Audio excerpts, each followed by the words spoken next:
नमस्कार, जय हिन्द।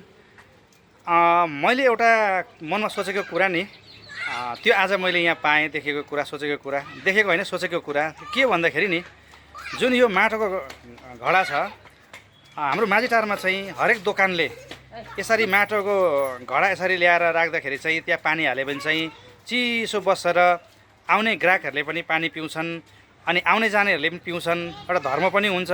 अनि अर्को कुरा, यसमा पानी हालेर राख्दाखेरि चाहिँ यस्तो चिसो हुन्छ, मतलब शरीरलाई पनि बिगार्दैन।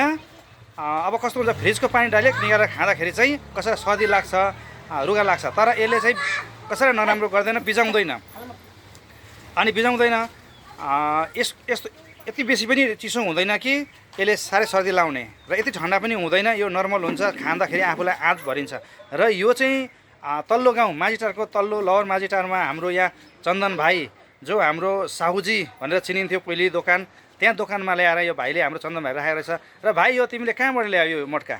यो मटका चाहिँ सिलगढीबाट ल्याएको। सिलगढीबाट? कति दाम पर्यो? 350। अच्छा, अन्त के अरे योभन्दा ठुलो पनि पाउँथ्यो होला है, तर ल्याउनु चाहिँ अप्ठ्यारो पर्छ नि, जोगाएर ल्याउनु पर्यो, बोकेर ल्याउनु पर्यो। अन्त यो मटका के छ भने तपाईँको, यहाँ भाइलाई मैले सोधेँ, चन्दन भाइ हाम्रो यहाँ साहुजी हुनुहुन्थ्यो, जो स्वर्गीय साहुजी बित्नुभयो, उहाँको परिवार, उहाँको यहाँ साहुजी अब उहाँको श्रीमती यहाँ हुनुहुन्छ, र हाम्रो यहाँ भाइले यहाँ दोकानमा यसरी राखेको छ। र यो सबैलाई म हाम्रो सिक्किमका सबै दोकानलाई आह्वान गर्न चाहन्छु, ठन्डा जग्गामा परेन, गरम जग्गामा यसरी तपाईँहरूले मटका राख्नुभयो भने चाहिँ ग्राहकहरूले आएर पिउँछन्। र अघि मैले भनिहालेँ, आउने जानेलाई खान्छन् र एउटा धर्म हुन्छ। र जल सेवा भनेको बहुत ठुलो सेवा हो विश्वमा, र यसरी नै पुण्य पनि पाइन्छ। र हाम्रो यहाँ चन्दन भाइलाई धेरै धेरै धन्यवाद, उहाँले यसरी यो दोकानमा यसरी ल्याएर राख्नु भएको छ। मैले पनि पिएँ, कति शान्ति भयो, तिर्खा सट्टै मेट्यो, आँत पुर्यो।